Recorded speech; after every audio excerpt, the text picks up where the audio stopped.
So, my friend, I want to ask you, have you been listening to some of my podcasts for a while and identified for yourself all the areas that you feel your business could be better in? Maybe you just are so busy you haven't yet mastered the working as much as you like bit. Or maybe you're just not bringing in the money, like you're struggling with the income, or it's just not enough. Well, it's time for us to have a conversation. In the show notes, there is a link to my evolution call. If you're a dance boss and you are ready to take action, let's have a chat and let's see where I can take you.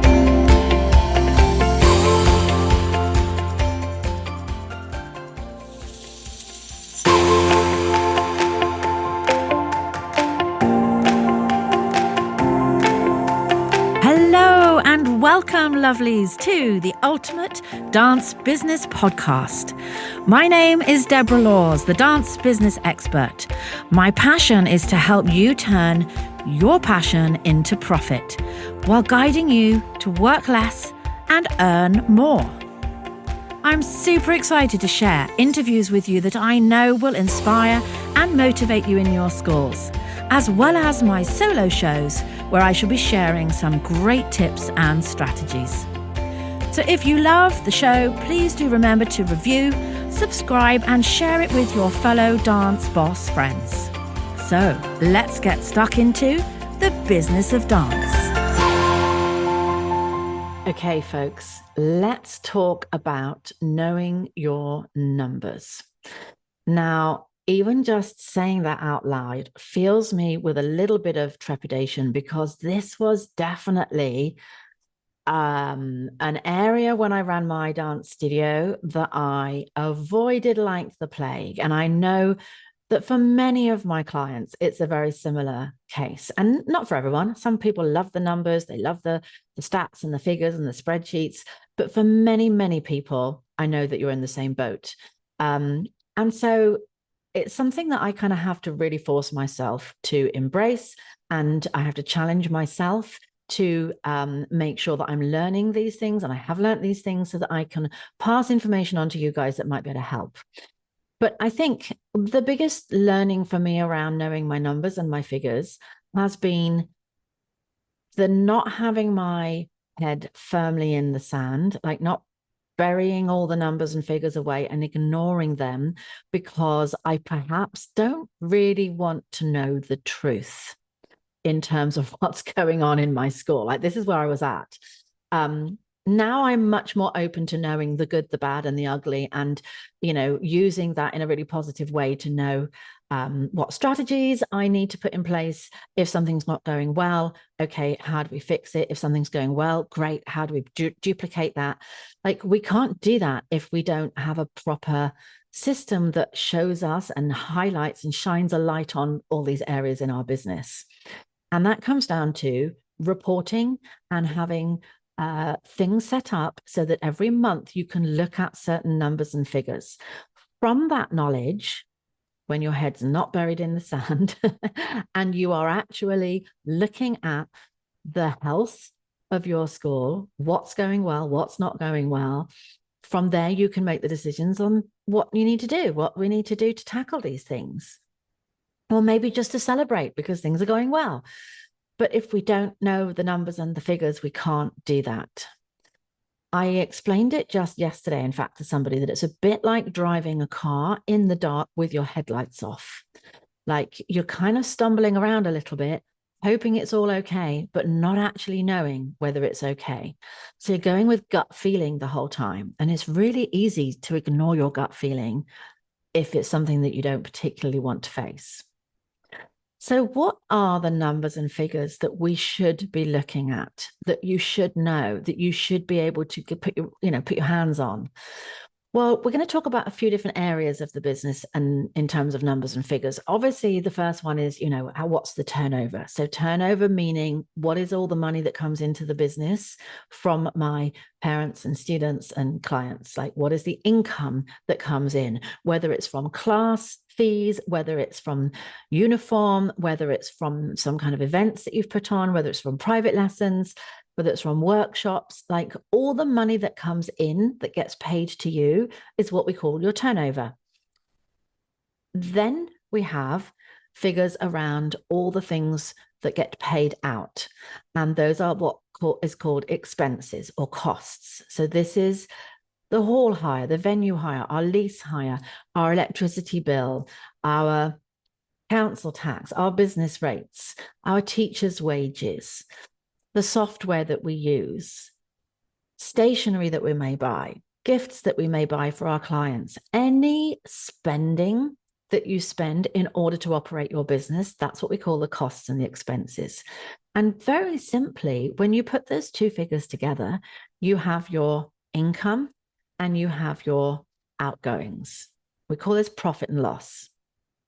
And what is left over after you've paid all your outgoings is the profit. It's the bottom line. It's what comes out the end of the funnel that actually is the bit that belongs to you.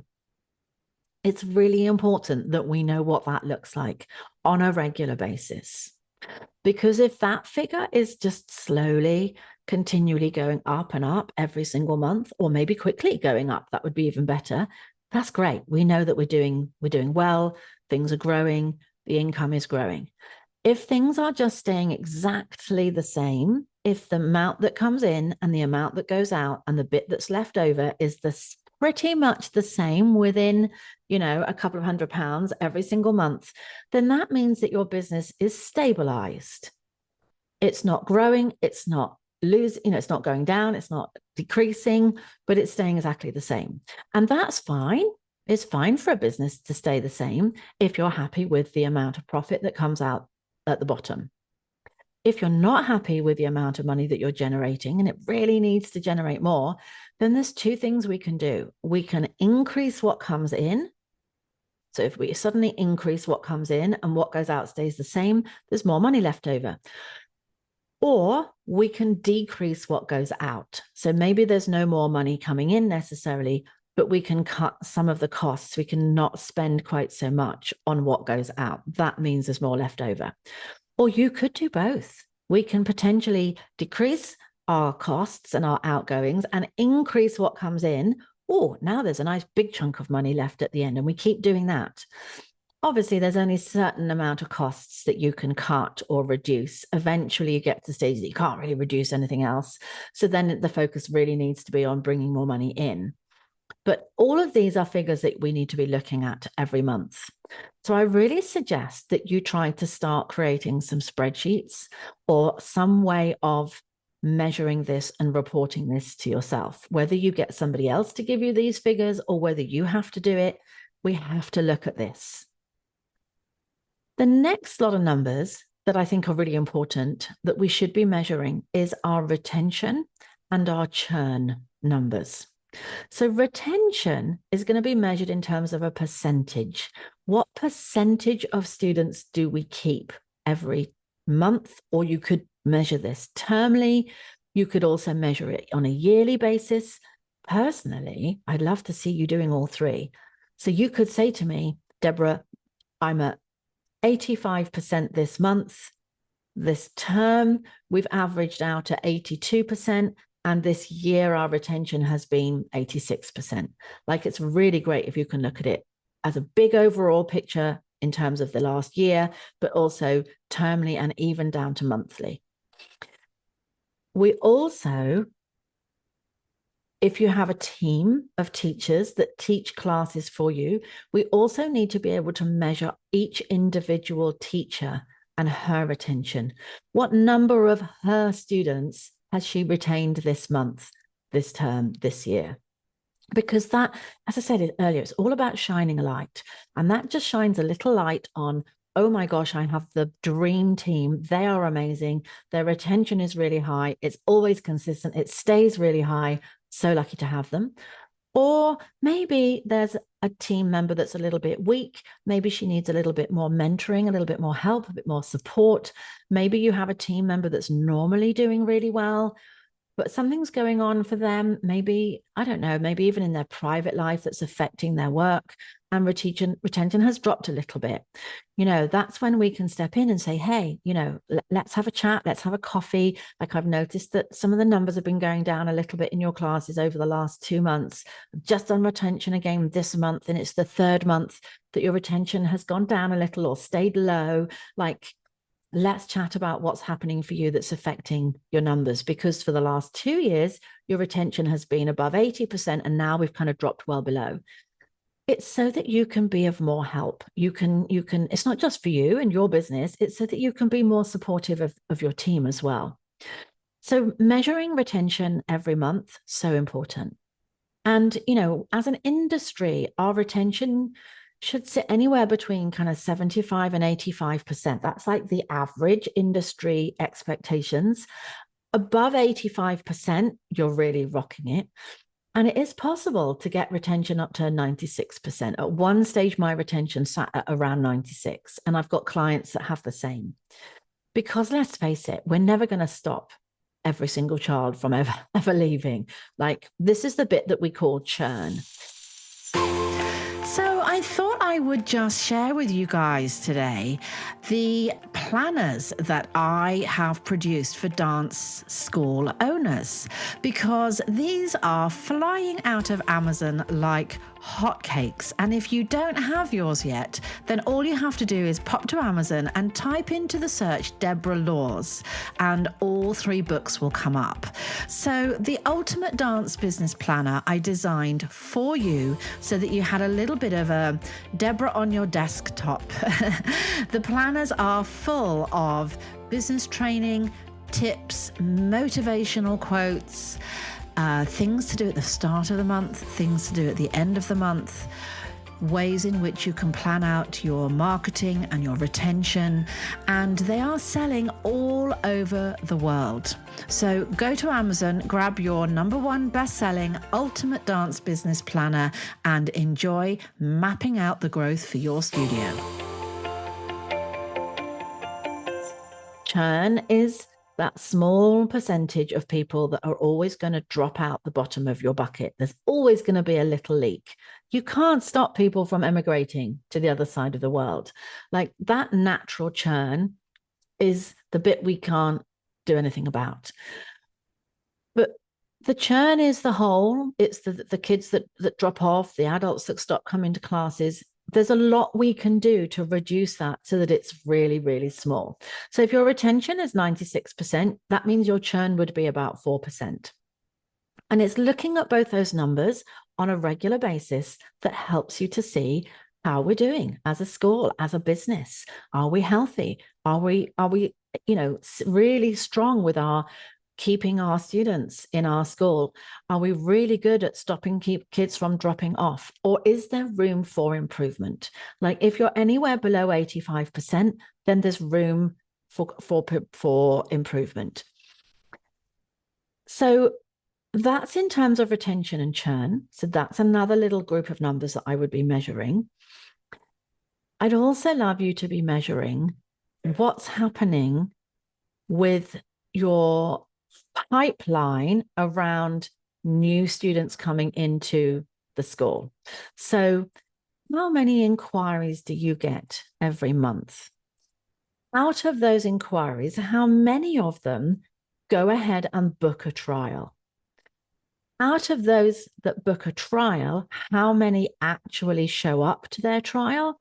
And then finally, how many of those that show up sign up to your school? And actually, we can go one step further. We can do one more metric, which is for all of those that sign up to the school, how many of them within a certain time frame, say a term, take up more classes, or how many stay just doing the one class that they signed up for. So there's 5 metrics there that we can be measuring. Because if we don't measure them, how do we know where in that little pipeline are things really going well or really going wrong? Not wrong, but, could be better. So if we looked at your inquiries and you have 100 inquiries in a month, but only, say, 50 go ahead and sign up for a book a trial, We've lost 50 people. You know, the minute you got back to them and said, here's the information, here's all the reasons why you should come and book a trial. Would you like to go ahead and book? And 50% of people never take the next step. They never come back to you and say, yes, please, we'd like to come, you know, for a trial next week or this week. Then something's really going wrong there. Like, chances are the majority of those 50% didn't get your reply. It went into spam. So when people are inquiring, are you getting their email and their phone number? If you have their phone number, then you can text them and say, I haven't heard back from you. I think my email might have gone into your spam, or not even in spam. Sometimes the filters are so strong, they don't even put it in spam. You know, we have to have a way of knowing where things are going wrong at that stage, and so on down the pipeline. When you know the numbers and figures, you know which bit's going wrong. Let's go to the other end of that pipeline. You get 100 inquiries, 85 people book a trial. Out of those 85 people, 75 show up for their trial. But out of the 75 that did a trial, only 20 signed up. What would that say to you? Oh my gosh, we have a really big issue going on here with the person doing those trials. The lesson that they are coming to is clearly not living up to people's expectations, because nobody's going ahead and booking. They're coming, they're doing a trial, and they're leaving, and they're not coming back. There must be an issue with the teacher or what happens in that class. Now, that's normally not the place where things are going wrong, because you're normally amazing once they come into your studio. I'm just using it as an example. If you didn't know that that's where things were going wrong, how could you then tackle that teacher and what's happening? If we're not measuring the stats, if we're not measuring the numbers, we're driving in the dark. Is this making sense for you guys? Is this kind of making you realize the importance of knowing the numbers and figures? I hope it's really helping. And then the other numbers and figures we need to be looking at is customer satisfaction. Like, how happy are people with everything that we do in our school? And this is the bit that gets a bit uncomfortable, because you can only find out this information and get numbers and stats and report on this if you're asking. And to ask, you probably have to be doing a survey. And then of the percentage of people that actually return your survey, which, by the way, is probably not going to be much more than 10%. So just be prepared for that. Out of the 10% of answers that you do get, that's where you can measure your customer satisfaction. Is it at 80%? Is it 4 out of 5 stars? It's up to you how you decide to measure it. But it's so important, because if our customers are telling us that they're all giving us a 5-star customer satisfaction rating, oh my gosh, we know we're doing things right. This is not an area of the business for me to worry about. My current students and parents love us. They're happy with everything we do. You know, I can now work on another area of the business. But if that doesn't come back glowing, if that comes back, you know, less than 5 stars or less than 4 stars, then okay, there's great opportunity for learning here. Where could we improve? What could we do a little bit better that would move that up another peg or two? But if we don't look at the numbers, we cannot do anything about it. We don't know. We're driving in the dark. So retention, churn, customer satisfaction, the whole kind of customer onboarding process, our income, our expenditure, these are just a few of the numbers that you could be looking at on a regular basis. I've kind of talked today about the most important ones. There are others, particularly around your marketing. Like, we should really be measuring the success of our marketing. We call this return on investment. You might have heard people talking about ROI before, and maybe you have, maybe you haven't, a bit of a corporate thing. Return on investment means, for all the pennies I put into my marketing, what am I getting back? And actually, do you know, it's not even about the money. It's also about the time.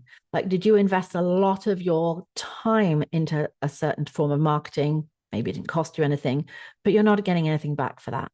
We need to be measuring those numbers as well, because it's only from measuring that you are ever going to know, what do we do more of? What do we do less of? What do we need to get better of?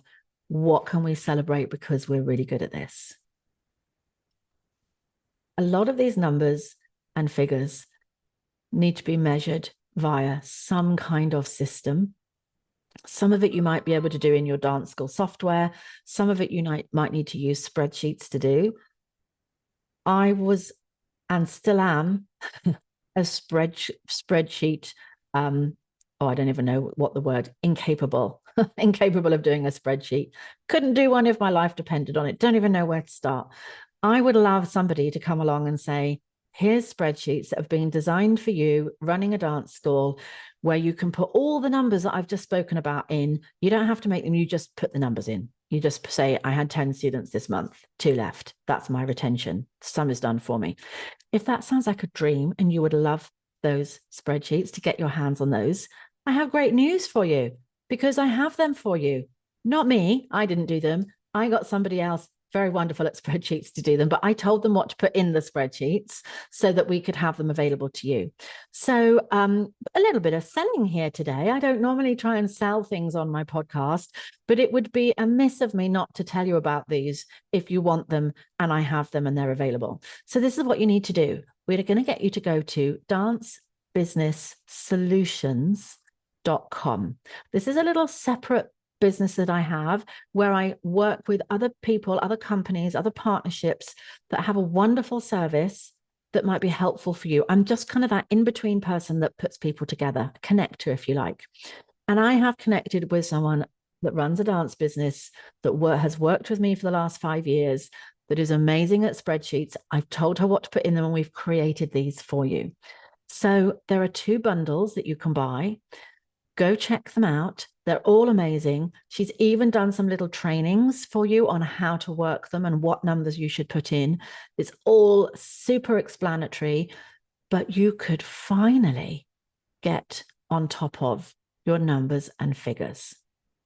So dancebusinesssolutions.com and then click under services on spreadsheets and you'll see the 2 bundles. They're not expensive. The new knowledge that you're going to have by looking properly at your numbers and figures so you can drive your car with the headlights on is going to be a game changer for you. I hope you enjoy those if you decide to do them. If not, and you're going to create your own, I hope today's podcast has helped you to just have a little think about some of the numbers that we need to measure. All right, my darlings, take care, and I will see you all very soon. So I wanted to tell you that this episode is kindly sponsored by Sally at Dance Studio Marketing, who is your go-to solution for growing your dance school through the power of social media. So if you're feeling overwhelmed at trying to attract new students, at Dance Studio Marketing, Sally helps dance studio owners just like you to leverage the power of social media and paid ads to bring in a steady stream of students, which of course helps you to achieve more balance in your life. So if you're ready to grow with less stress, visit sallyprendergast.com, or you can connect with Sally at Dance Studio Marketing on your favorite social media platform today. My clients are getting fabulous results using Sally. So let's get those ads going and let's get your school growing.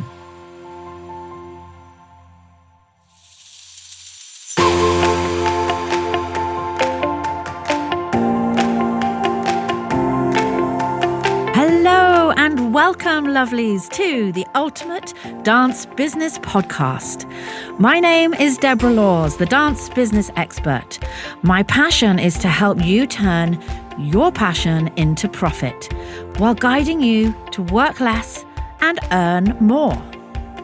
I'm super excited to share interviews with you that I know will inspire and motivate you in your schools, as well as my solo shows where I shall be sharing some great tips and strategies. So if you love the show, please do remember to review, subscribe, and share it with your fellow dance boss friends. So let's get stuck into the business of dance.